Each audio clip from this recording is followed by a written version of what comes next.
It is 5/24/2024, 12:09, and I'm here with. Alan Alward. And Alan, what is your occupation? I'm a commercial fisherman. I primarily troll albacore. Run up to Oregon during the summer and fish from the end of June through the beginning of October. And then I like to come home and fish locally for whatever little bit of fish they let us fish in open access. But for the last 3 years, I've managed to not do that. I've had boat projects and other things. Hoping to get back into wintertime fishing. And Alan, where were you born? I was born in St. Louis, Missouri. What brought you out here? Oh, well, my parents, we moved here when I was 5 years old. So, yeah, that was at St. Louis, Missouri. I don't remember a thing about that. What brought me up here was I was like a lot of other people. I came up here to go to Cal Poly. And then some of my neighbors were diving sea urchins. And so I got involved in that. I had done a little sailing out of the Channel Islands. My dad had a little sailboat, and the Channel Islands were already kind of a magical place for me. So when I found out my neighbors were diving sea urchins out of the Channel Islands, I started doing that, and then I kind of dropped out of school for a while. I dove sea urchins for quite a few years. Then I got married and decided that fishing was not a good career to raise a family on. It didn't seem like, with all the stuff that was starting to happen. But I went back to Cal Poly and got a civil engineering degree. And I worked, and I spent 6 years because I was diving half the year and then going to school half the year. So in 6 years, I graduated, and then I worked in a structural engineering office in Santa Barbara for 1 year, moved to Goleta. And at the end of that year, I suddenly realized how great fishing was compared to working at a desk job designing. I would have rather been building than designing. I was pretty much a hands-on guy by then, and so I went back to fishing and never looked back. And whenabouts was that? What year? I graduated in 1990, I think. I turned in my senior project in 1991. So it was about, 34 years ago. So I've been at, and then I went back to sea urchin diving, and I dove until I was 60. And then I got my first CNS bend, which is a central nervous system bend. And I had little minor joint bends off and on because sea urchin diving, you're always pushing your meter every day over and over again to the limit, your dive meter. And but when I got my first CNS bend, I said, I'm not going to flirt with this, because the more you get bent, the easier it is to get bent. And the older you get, the easier it is to get bent. So I just said, well, 60, I'm done. So then I became a fisherman above the water, bought a boat, bought a beautiful little double-ended Southeast Alaska troller, fiberglass boat with a 471 and hydraulic transmission, and was bringing that down from Washington State. I bought that boat in Port Townsend, and I was bringing it down from Washington, and I decided I'd better make a trip on the way down to get acquainted with the boat and to make a little money, because I'd been spending money left and right ever since I bought it. And on that trip, I had improper loading, and I didn't realize that water could get from the cockpit through into the next compartment up and then into the fish hold. And I woke up in the middle of the night and my boat was sinking. I ended up losing the boat that night, no insurance. So then I moped around for 6 months because I'd pretty much invested everything I'd saved in that boat up till that point. And then I decided, well, it was a good idea the first time, so I'll just do it all over again. Then I took out a second mortgage on my house and bought this boat, which was going fairly cheaply. I think that the picture the guy had posted on the internet Yeah, I think he pulled the picture out of somewhere and it had been creased in two. It looked like the boat had been broken in two and glued back together, but it was really just a crease in the picture. Nobody else was looking at it, so I got it. I got it fairly cheaply, and but then I had to work on it a lot. It was not, the first boat was turnkey. The second boat, this boat, was definitely not turnkey. In fact, I'm still trying to get it up to snuff. So, shoot, I forget the question now. Oh, no problem. What brought me up here? Oh, that went askew. Okay. And did you fish when you were a child, or growing up? Did your parents or grandparents? Well, when I was 5 years old, my dad and my grandfather took me out on Lake Huron in the Great Lakes. Took me out fishing, and we got over a little rock pile, and there was these little rock bass or whatever they are there. And they were small. They were biting like crazy, and I just loved it. And that kind of stuck with me for the rest of my life. So when we moved to California, my dad got a little sailboat. We were going out to the Channel Islands, and Catalina really, we lived in Palos Verdes. So we had a little 21-foot sailboat, and we'd go out to Catalina. And at Catalina, you can look over the side with one of those viewer boxes, and you can see a beer can on the bottom at 60 feet. So I just rode around and looked at the bottom all that time, and I just really wanted to someday get down there and see it. And then we would fish too, try to fish.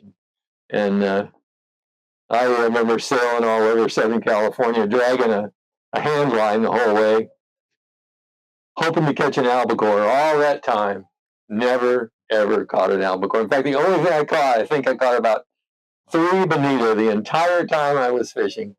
All those years, dragging that hand line. So yeah, that kind of queued me up for fishing, but it didn't really didn't. I got out of I started to go to junior college, and then I went to the Southern California Regional Occupational Training Center because they were offering a class in commercial fishing down on the docks in San Pedro. A guy named Tony Barcott was teaching that class. He was a retired seiner captain down there. So he had us walking up and down the net, and the seiners would come in and they'd drag their net out on the dock, and they'd let us, he'd show us how to patch net, and then we'd practice patching net for them. And we'd always get invited on board the seiner for lunch, and it was really a trip. And he told us the ins and outs of, how to get hired and what to expect. And it was really interesting and fun. And then I tried to fish after that. I worked one season on a halibut schooner that was out of Terminal Island there in San Pedro, and worked a full season. That was a great year. Had a lot of experience fishing albacore. We went offshore, worked for the survey, the National Marine Fisheries Service, and the Western Fishboat Owners Association, and some other organizations. They put up money and they send a few boats out to scout around in places where people don't normally look for albacore. And so we went out 1,500 miles the first time. And then we came in and sat in port, maybe unloaded some fish. Didn't have many the first trip. And then we went up north and we fished off Washington. And we got clear up to the Queen Charlotte Islands was the farthest we got. I can remember one day seeing the Queen Charlotte Islands off in the distance, just smudge on the horizon. And but after that, I didn't fish again until I moved up here to go to school. And then I got involved with the sea urchin fishery, and I did that for about 25 years. And then I got this boat and still kept diving and doing this until I turned 60. And then I retired from diving. And now I'm above water fisherman. And what was your first job? And do you remember who it was and what the boat was? Yeah, well, the first real fishing job was on the Deep Six, which was a 68-foot halibut schooner run by Kurt Olson, and we met. We were both working on one of those oil survey boats that drags the air guns and makes the little explosions and figures out what's searches prospects for oil on the bottom. And I told we got talking about it. I found out he had a commercial fishing boat, so he said to come by and sometime when we weren't working. And so I went by, and he took a chance on me, and I I started in March. I started helping him get the boat ready to go, and I worked from March until the end of May, and then we started the first survey. So that was all, just working to earn my place on the boat. But I actually did pretty well because under the survey we were getting a guaranteed wage every day, and he was doing that because he had blown up an engine the year before, and he needed to make sure that he had a decent season. So he opted for the survey. Hmm. When you came to Morro Bay, what did it look like? Did the Embarcadero, has it changed at all? Has Well, all the stuff past Beach Street, has that changed at all? it happened so slowly. I lived in Atascadero for 20 years and had my boat. I fished out of Santa Barbara, and then I got my boat while I was living in Atascadero, and so to me, it hasn't changed that much. I mean, these docks have been here as long as I have, haven't been maintained in 35 years, the dock that I'm tied to. So that hasn't changed much. The rock hasn't changed any. The stacks, they used to run, the power plant used to run and hum. I guess when I first came here, there was the whole mooring field out there north of the rock, because there used to be big tankers that came in and unloaded oil to both to run the power plant, because originally it was fuel oil powered, and then there were also tankers that came to pick up oil from the Chevron facility that's closed now, where I think they bring refined jet fuel over from the valley. I'm not sure which way it's going there, but so there used to be a whole bunch of moorings out in the surf. That's gone now, and of course the power plant isn't running. They put the bridge in somewhere along the line, the footbridge, when they should have put in a car bridge there to relieve the traffic. The traffic's just gotten insane since I moved here. It used to be, a sleepy little fishing village, and slowly the tourism has encroached and encroached and encroached. But it's still wonderful out on the bay, and you go to the sand spit and it's still deserted. So there's still a lot of charm here. Do you think that tourism has kind of, ruined the small town feel, or do you think it's necessary for Well, ever since the power plant closed, the city's been strapped for funds, and so the plan has been to bring in more hotels and tourists, but the infrastructure hasn't. They haven't been able to improve the infrastructure with it. So now during the summer, and I've only been here one summer. There was only one summer that I didn't do albacore here in the last almost 20 years. But when I was home that summer, I was really startled, particularly on the weekends, how crowded. And, the cars are lined up all the way down. It's just, it didn't used to be like that, and it's bad. It's plenty bad already, and I don't see how it's going to get anything but worse, in the future. That's one thing that's concerning. But like I said, you get away from the dock and it's fine. And you come down during the week in the winter, and it's pretty much the way it used to be, But yeah, tourism is is changing the face of Morro Bay. Well, what were some of the challenges that you faced getting into the industry? You can, either, above water fishing or, diving. Or initially. Yeah. What were some challenges then? And then what are some challenges now that you face? Well, originally when I got into fishing, I didn't know anybody. I took that class, and I met a very few people. So that was a challenge, because usually most fishing you tromp around the docks. You get, maybe you work at an offloading place or something, and you meet people and you kind of get in that way. You don't just it's hard to if you don't have any background and you don't have any experience, it's hard to get that first job.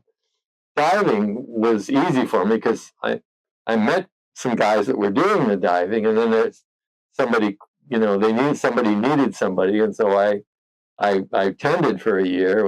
I was deckhand on the dive boat for a year, and then the guy that was running the boat I was on, he he decided to build his own boat, and so all of a sudden I was instant diver and the operator of the boat.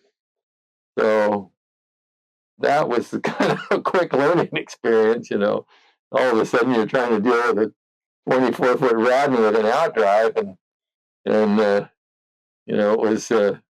was pretty interesting for me, having always had I had my own little sailboat during those years. In fact, I lived on the sailboat when I first moved up here briefly. Then when it was time to get out of the water, well, I had already bought this boat. I already had this boat when I quit diving. So, but it had been kind of, a side thing. I was trying to work it up, and I wasn't really anticipating quitting diving. And then when I got bent, and it became time to really earn my living completely using this boat, that didn't work out quite as I hoped. The albacore, it was best when I first got into it, and it's been kind of sagged a lot and gone sideways, and the price we're getting, the markets just has never improved. Everything else goes up. I would say that's the biggest challenge, is that everything else goes up. The cost of mechanics, the cost of engines, cost of fuel, the cost of mooring, the insurance, the regulations, the permit fees. But the price of fish has not kept pace, and the amount of fish they let us catch has not kept pace. So that's been, when I was diving urchins, I was doing real well. I mean, real well. And then now it's, went from being a white collar worker to being now I'm one step above homeless, really. I mean, it's maybe not quite that bad, but it's no longer, like, it's the same thing with the crew.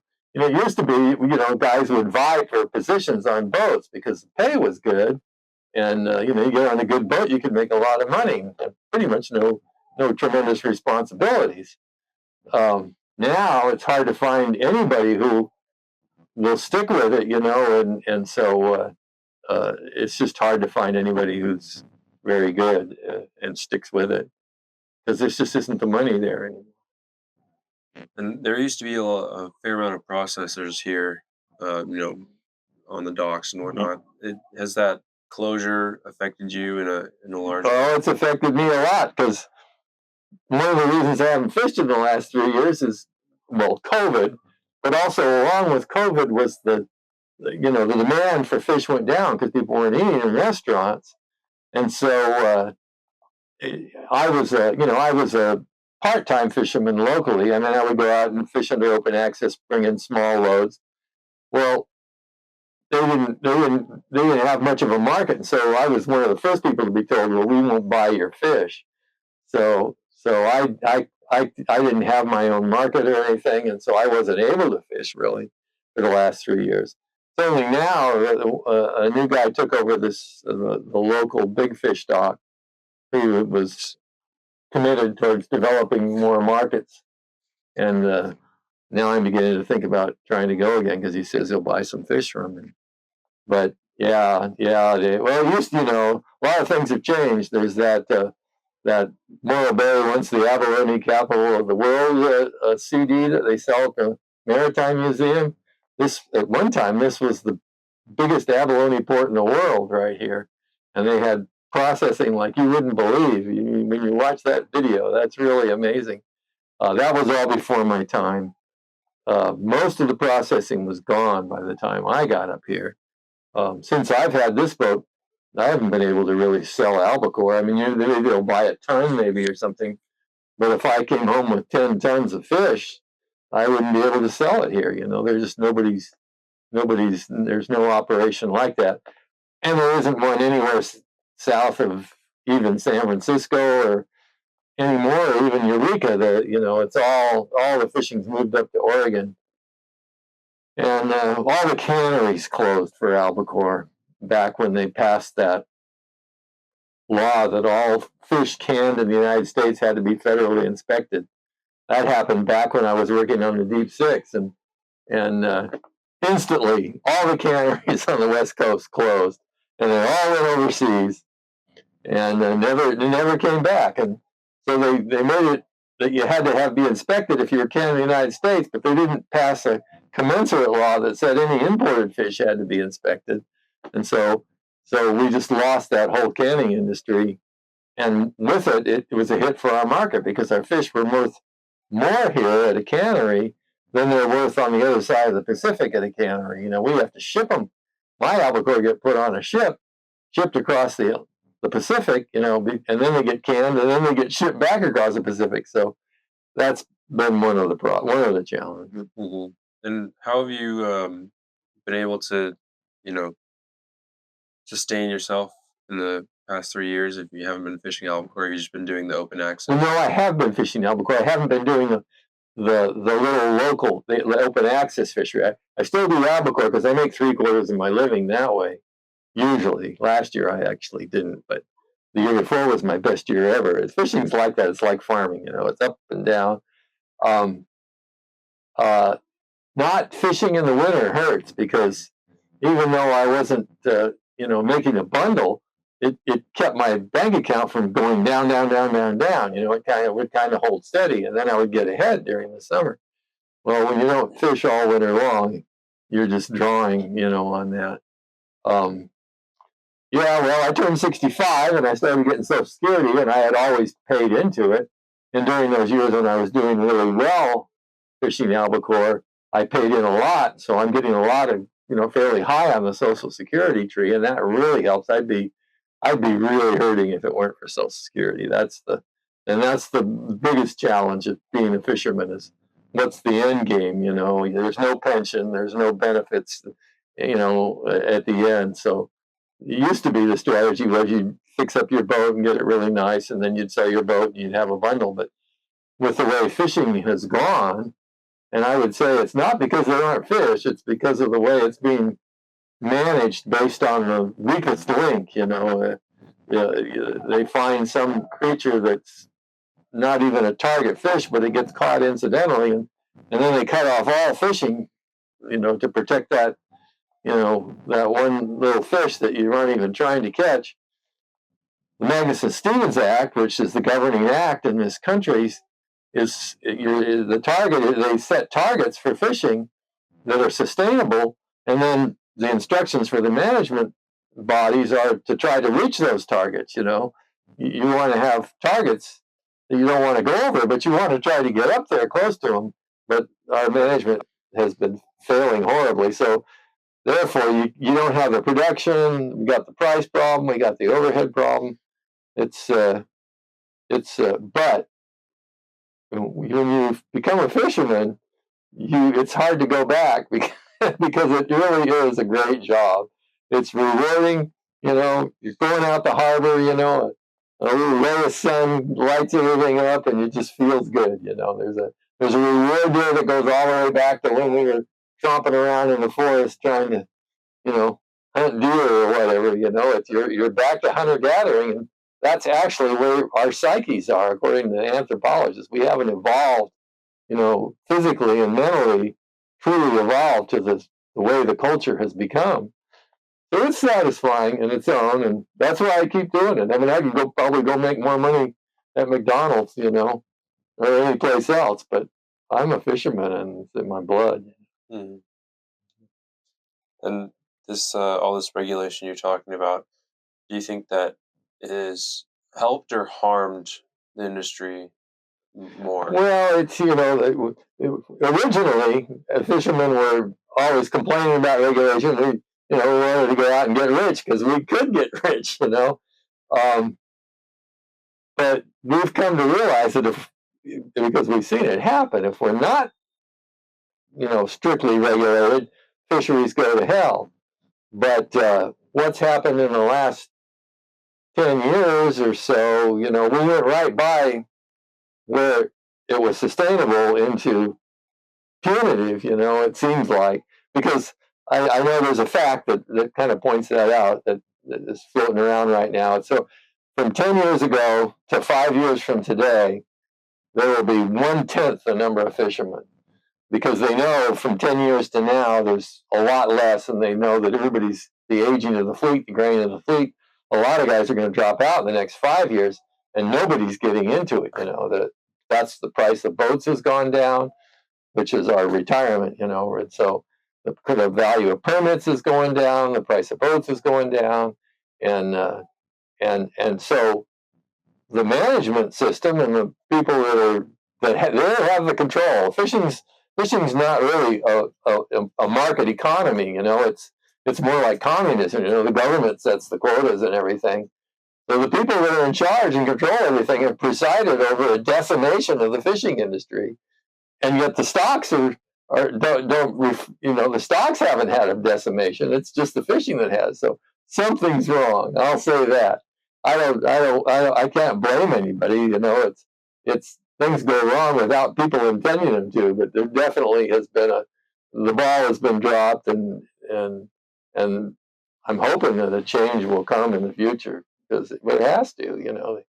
I mean, the FDA says we should be eating more fish, and we know that farm fish that don't eat the food that they're naturally supposed to eat.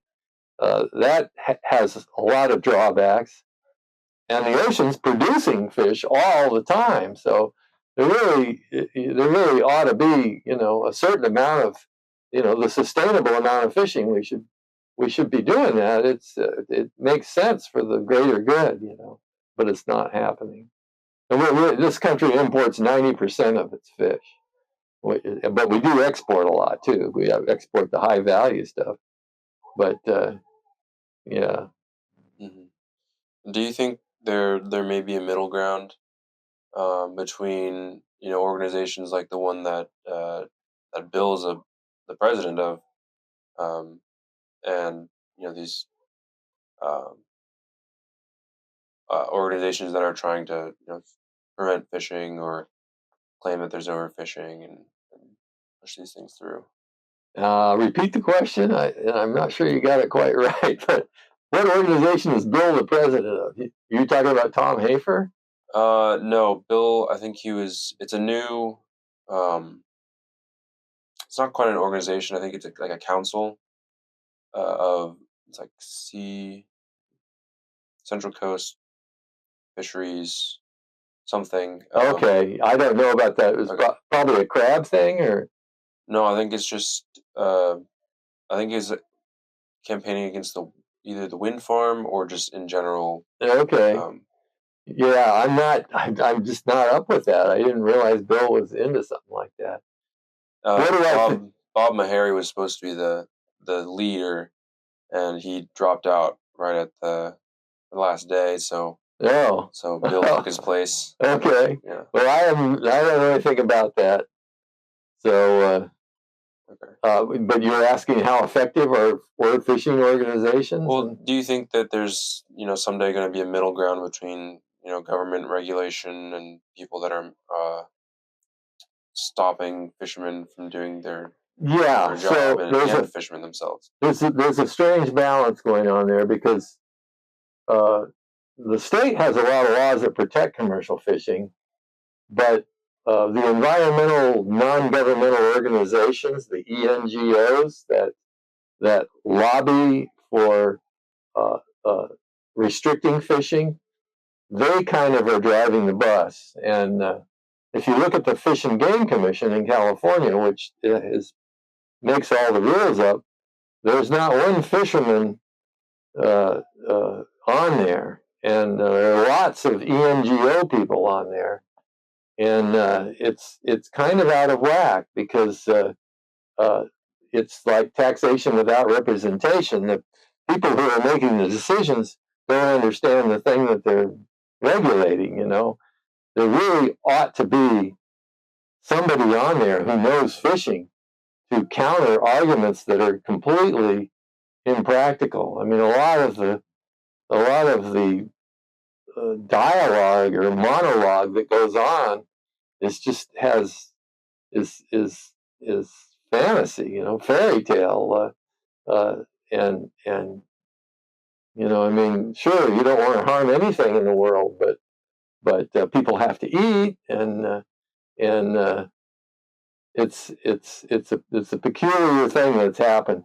We feel that the ENGOs are like a cancer. they're taking in donations and spewing out, legal suits and proposals for closing fishing, and they're doing that because that's the easiest way to get more donations. It's a publicity donation machine. They go for these sensational things, and and all they care about is making a big splash. There was a harbor patrol guy here who he went to the South Pacific. He went to a place where they were dynamiting reefs and killing everything on the reef and killing the reef. And he came back and he was really concerned. And he got on the phone and he started calling all these NGOs saying, "I want to do something. I want how can I help? I'm going to go. I want to be part of this stopping that." And they said, "Well, we're sorry, but we only hire lawyers and grant writers." So they're not actually doing anything. All they're doing is they can suck more money in it. So I don't know, that's kind of sums it up for me. Now I realize there are people that are dedicated and are trying to do the right thing, but there came this time in the environmental movement where it was all about, well, how can you get paid to be in the environmental movement? And so then it got to be more of the profit motive, and the grassroots thing fell by the way, and now you've got CEOs that have to be paid, and their job is to see that the organization is pulling in lots of money, and it just kind of peeled off and went a different direction than what it started at. Mm-hmm. That being said, do you think that there is a hope for continuation of a commercial fishing industry in Morro Bay? Oh, sure, yeah, yes, there is. It could spring back, and it only takes a little bit of fertilizer, and stuff springs up right away. In 2007, all of a sudden they eased up on the open access quota for sablefish, and everybody geared up, and the market was strong too, and everybody went out and was fishing, and this place was taken off there briefly, but it wasn't very long before they cracked back down on it. But they don't have to ease up on the valve very long for things to take off. The problem is getting it right. If they ease up too much and too many people start going, then pretty soon you've got Godzilla. And it can get out of whack. So management is a tough thing to get right. So you can't complain. The things it's and the biggest problem in this, it used to be all salmon. Well, there was draggers and that whole thing. The dragger thing is an interesting question, but the salmon thing, a lot of the boats originally were salmon boats, and a lot of the fishing on this coast, the small boats, is salmon. And the problem with the salmon has nothing to do with the fishermen. It's the development of the land and the destruction of the spawning grounds. Now, I'm not a salmon fisherman, but hanging around, you just absorb the story by osmosis. So I don't know if it's 85 or 95% of the fish that are killed in the river before they ever get to the ocean. And so that's the real problem with salmon. And so that's kind of unique because no other fishery has that particular hazard to run through. With the dragging, I used to be against dragging. I thought, dragging's terrible. They're wrecking the bottom. But I've talked over the years, you go in with these ideas about how things are, but you don't know anything, and that's really dangerous. I talked to some draggers, and they say, well, yeah, but we always used to drag the same spot because if we went off our established trawls, we'd hook up rocks, and lose our net. And so he said, we drug the same area year after year after year, and there was lots of territory where we didn't go because there were problems or unknowns. And he said, and we caught fish in the same place year after year. So when there got to be too many draggers, I guess it did get to be a problem. But then they just kind of wiped it out. I mean, in Morro Bay, they just got rid of everybody. The Nature Conservancy came and bought everybody's permit, and I shouldn't really talk too much about that because I'm not a dragger and I don't know enough about management. But that's an interesting story that you could. There's a lot of people in this town that could tell you more about that, like Chris Kubiak and the guy that runs the Nature Conservancy. I think it's Noah Oppenheimer. Is that right? I probably have it wrong. Anyway, there's a lot of information about that would be interesting to chase down. Mm. And on that same topic, is there anyone else that I could talk to? Well, I'll give you. I've talked to the Togmazinis. I've talked to Scott, Jeremiah, Trudy, Bill, Scott Mather, you're talking Scott about? Mather, Okay. Jimmy Spencer, Travis Evans, his daughter Susie, Martin. But is there anyone else that you think would be a good conversation? Well, I wasn't originally from here. You've talked to a lot of the guys that were here, that grew up here, and those are good. I would talk to this guy right next to me, Jeff French, is born here. His dad fished here. Goes way back. And Bob Silva, he's retired now. Just quit fishing here a couple of years ago, but he fished with his dad, and his dad fished here for years. Those they could give you a good stories about the good old days. Is there anyone else from the other side, like Harbor Patrol or the environmental group? Anyone else like that? Well, let's see. I'm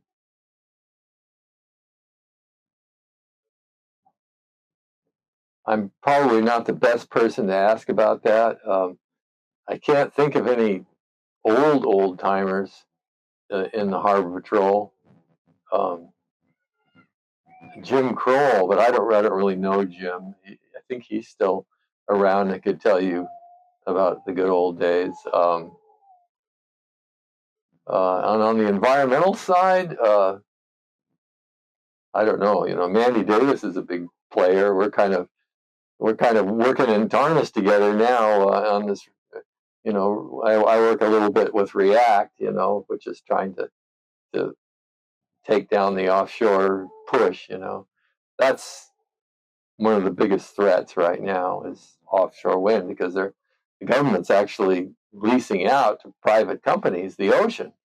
And it started out as taking a little bit, but then the federal government wanted to push it, and the state government wanted to push it. Now they're talking about 4,500 square miles of windmills out here. So, but Mandy Davis is running the grassroots environmentalist half of that, and she has a lot of history with environmental causes around here. So she'd probably love to talk to you. Okay, yeah. And to have you talked to her? No, that's the first time anyone's mentioned her to me. No, I would give her a shot. And Tom and Sherry Hafer are real active locally with the political scene. He's the president of the Morro Bay Commercial Fishermen's Organization. I reached out to him. He's been busy, so I've been trying to reach his wife, because Bill said, "Oh, Tom runs it, but Sherry runs it." Well, the two of them are a dynamic pair. Yeah. No, between the two of them, they add up to a round the clock, full blown powerhouse. Yeah. And to end it, last question. Okay. What are some of your most memorable moments or favorite memories from all your time out in the water, or in the water, maybe? Wow. There's been quite a few memorable moments. Of course, the glory days of sea urchins, there were some wild goings on. Big loads, big storms. I guess so. Back when I was working on the Deep Six, which was my first season ever fishing, and then being taken way out, and gone for all summer, not coming back to my home, living with my parents at the time. We were out there, and there was a big storm that summer, a really big storm. In fact, it blew 75 up off of Oregon, and where we were, it blew 55. And I remember we were running dead downhill, and we were with the boats in the survey. There were 4 or 5 boats, and we were all running dead downhill because it was 20 foot and breaking. It looked like wind chop, but it was 20 foot. And I remember thinking, oh my God, big, big whitecaps. I mean, they'd come over the stern, you'd be waist deep in water. And I was looking out in the middle of that, and I saw a whale, and the whale was laying sideways, and he was in the trough, and he was in the bottom, and there was a wave above him and a wave below him, downwind from him, and he was down at the bottom of the trough between the waves, and I saw him breathe there, and he wasn't moving, he was just hanging out there. So every time a wave would go over, he'd just sit there, and he'd take a breath whenever the trough went by. I really got the feeling that he wasn't doing it, he was just waiting it out. But the porpoise were jumping out of these 20-foot waves are curling up and breaking at the top, and the porpoise are jumping out of the top of the wave and flying through the air all the way to the bottom. I thought, holy mackerel, these guys have figured out a way to have fun with this. So that was an interesting thing to me. Another thing was one time I was way out. I took my daughter once, and she made a few trips with me, and we were somewhere off Oregon fishing, way out there, and we see all this splashing in the distance, whitewater, and a lot of times that'll be porpoise moving in on you. But when they got closer, I saw something that I've never seen before and have never seen since, and it was these right whale dolphins, which are porpoise that don't have a dorsal fin. They look just like a porpoise, but there's no fin on the top, and they're black.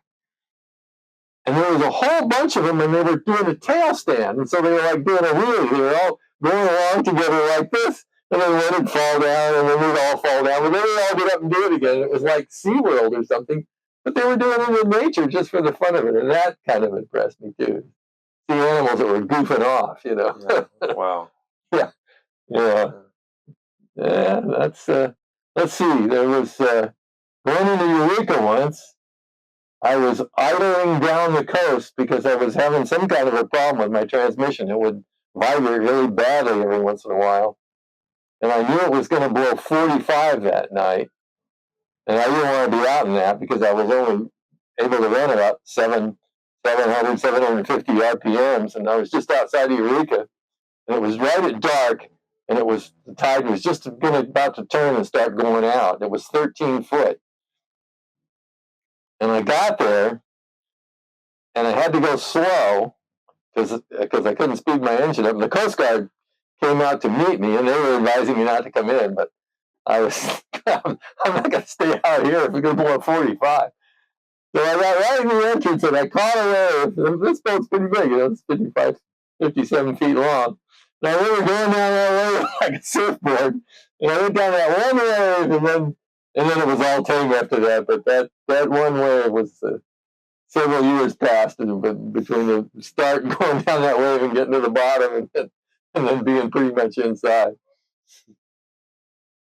Wow. Can't imagine that. That sounds awesome. Yeah, that was a tight spot. You remember tell me you remember the tight spots. Mm-hmm. Yeah. All right. Yeah. Well, good. It was nice meeting you. Thanks for speaking with me. I like your major. I think that's important. Have you read the